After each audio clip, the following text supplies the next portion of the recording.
dirigeants à présent. On va parler de voyage avec You2Guide. Éric Mongin, bonjour. Bonjour Aude. Vous êtes le cofondateur de You2Guide. Exactement. Alors, agence de voyage, plateforme digitale, fournisseur d'expériences, comment vous vous définissez réellement ? Je pense qu'on est plutôt, on aime se définir en tout cas comme un enrichisseur de voyage à la faveur finalement de voyageurs responsables. Et alors, justement, dans You2Guide, qu'est-ce qu'on retrouve ? Alors en fait, dans You2Guide, c'est vraiment une plateforme où on liste des expériences de voyage. Des expériences de voyage comme un cours de cuisine à Barcelone, comme la découverte du désert marocain en Saad Car Vintage, un cours de création de parfums à Paris ou Marais dans un atelier avec un nez. Toute une sorte d'expérience que les voyageurs finalement peuvent réserver. Alors là où c'est finalement responsable, et ça s'adresse à eux, c'est qu'en fait chacun dans la communauté You2Guide contribue finalement à financer des ONG, notamment à destination, qui vont permettre finalement d'améliorer la situation sur place. Alors de trois manières, il y a 1% minimum de la transaction du côté des voyageurs qui est finalement donné à une ONG selon le choix du voyageur, selon la cause qu'il peut défendre. De la même manière, le guide donne 1% au minimum de sa transaction. Et nous, You2Guide, on a prétention à donner 50% de nos profits aux ONG partenaires sélectionnés, à peu près 27 des petites et des grandes. Alors justement, comment vous sélectionnez les expériences que vous répertoriez? Est-ce qu'elles doivent être toutes responsables, toutes éthiques? Parce qu'on peut voir qu'il y a par exemple de la moto, du quad, de l'hélicoptère.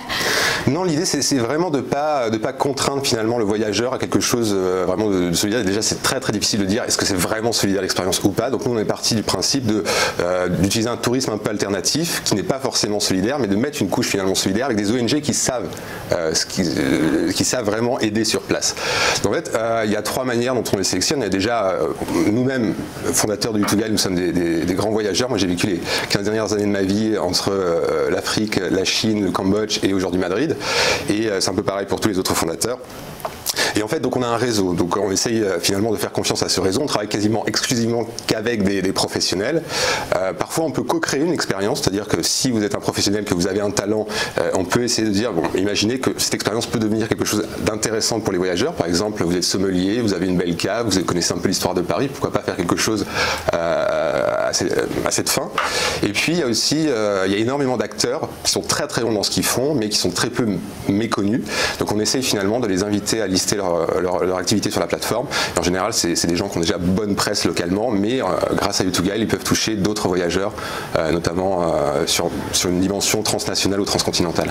Et comment on monétise ces expériences? Parce qu'il y a des expériences qui ne sont pas forcément économiquement très... on ne peut pas vraiment calculer quel est le montant, le coût en tout cas. Alors, ce sont les prestataires eux-mêmes qui définissent le prix, et nous, on prend une commission qui est de 20%, ce qui est un peu, je dirais, le tarif appliqué dans le marché de l'intermédiation, en tout cas au niveau du voyage. Et alors justement, oui, dans l'intermédiation de voyage, vous n'êtes pas seul. On peut penser aussi à Airbnb qui a développé une plateforme. Est-ce que ça vous fait peur, justement, tous ces concurrents? En fait, ce qui est bien avec Airbnb, c'est qu'ils ont clairement démocratisé un réflexe qui n'était pas bon. Aujourd'hui, on a le réflexe de, si vous voulez, de réserver son billet d'avion en ligne, réserver son hôtel en ligne, mais réserver une activité, pas encore. Et ça, Airbnb, je crois qu'il contribue énormément à démocratiser ce geste consumériste. Par contre, effectivement, donc on a une myriade d'acteurs qui sont en concurrence avec nous parce que c'est la prochaine étape de la digitalisation du tourisme, mais on est les seuls, je crois, à ma connaissance, à avoir cette approche responsable, communautaire, profit for non-profit. Et alors maintenant, comment accroître votre notoriété? Quelle est la communication que vous imaginez? Est-ce que vous voulez vous adosser à un réseau social, par exemple? Adosser à un réseau social, non. Je crois que nous, notre objectif, finalement, c'est de s'adosser plutôt à un acteur majeur du tourisme, que ce soit une chaîne hôtelière ou une compagnie aérienne, parce que ça fait sens, parce que ça préserve finalement le voyageur dans l'écosystème finalement de l'agence de transport ou l'agence d'hôtel, et en plus ça crée des synergies. En tout cas, ça peut créer des synergies économiques extrêmement intéressantes. Et pour nous, en fait, je pense que c'est la suite logique. Effectivement, tout bénéfice. Alors justement, comment va évoluer le secteur du tourisme selon vous? Est-ce que les gens en ont marre de ce tourisme de masse et veulent se tourner vers des choses plus responsables? Oui, je pense qu'il y a beaucoup d'études et on peut le sentir. Les gens ont envie de donner, que ce soit pour le tourisme ou pour toute autre chose en fait, mais les gens ont envie de donner du sens à ce qu'ils font et à leur consommation. Peut-être beaucoup plus d'ailleurs dans le tourisme, parce qu'en général quand vous voyagez, ça vous ouvre beaucoup l'esprit, vous voyez des injustices, vous voyez l'impact sur la nature, la planète, et vous avez essayé, vous voulez, je pense, contribuer à améliorer les choses. Donc je pense que le tourisme se dirige vers ça en fait, et heureusement. Quels sont les retours que vous avez eus de la part de vos utilisateurs ? En général, ils vivent des expériences assez incroyables. C'est un peu le momentum de leur séjour. C'est-à-dire que l'expérience, finalement, en elle-même, cristallise la rencontre avec l'autre, le dialogue avec l'autre, un local, en général, quelqu'un qui vit sur place et donc qui va pouvoir échanger avec. Il y a aussi une sensation de vivre quelque chose. Et donc, du coup, c'est pas simplement aller, je sais pas moi, à Madrid et prendre un selfie quelque part. C'est vraiment vivre une expérience. Et en général, les gens, finalement, ramènent chez eux une sacrée expérience à partager. Et quand ils commandent une expérience avec un guide, est-ce qu'ils sont en groupe ou est-ce qu'ils sont seuls est-ce qu'ils partagent vraiment en fait avec le guide? Alors en général, ce sont des petits groupes.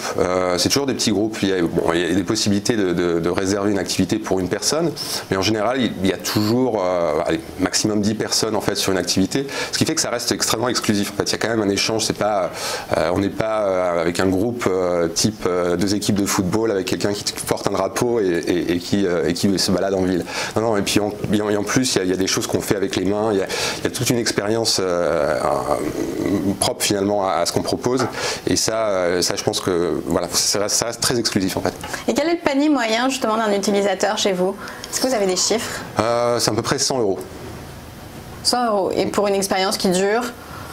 Qui peut durer, ça dépend parce qu'il y a quand même, dans quel pays, mais ça peut durer 2-3 heures à peu près. Donc c'est vraiment des expériences de moins d'une journée en général.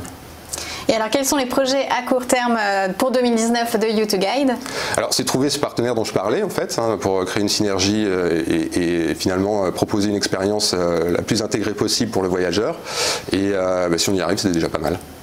Et vous, qu'est-ce qui vous a poussé à créer cette entreprise, co-créer en tout cas cette entreprise?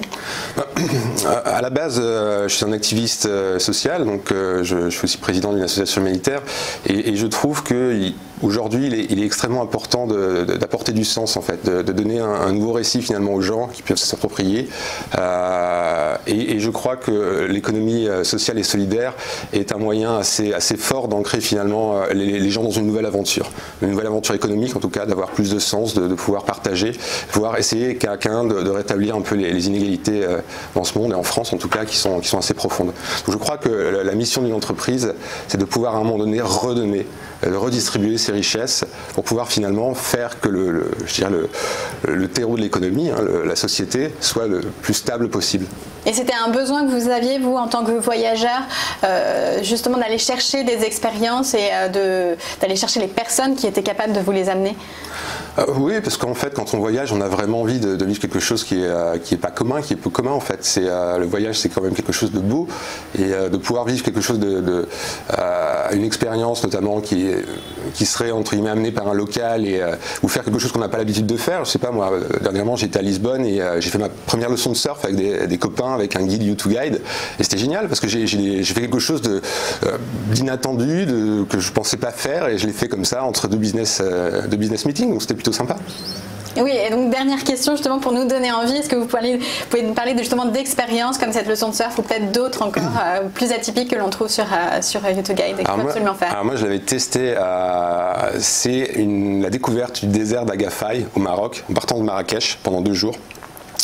Sur un sidecar vintage avec une équipe qui est vraiment formidable, l'équipe de Thomas et Félix, et c'est juste incroyable. Vous êtes dans le désert, vous êtes seul, vous rencontrez quasiment personne, un peu des locaux, vous arrêtez à un moment donné sur une petite colline, on partage un verre de vin, le soir on dort dans un camp qui est juste fabuleux, qui est vraiment sur le contrefort de l'Atlas, avec une ciel étoilé, le matin un café devant le spectacle. Pour moi c'est une des meilleures expériences de U2Guide que j'ai testées. Ouais. Ouais, c'est complètement dépaysant, mais ça donne envie. Merci en tout cas, Éric Mangin, donc vous êtes le cofondateur de U2Guide.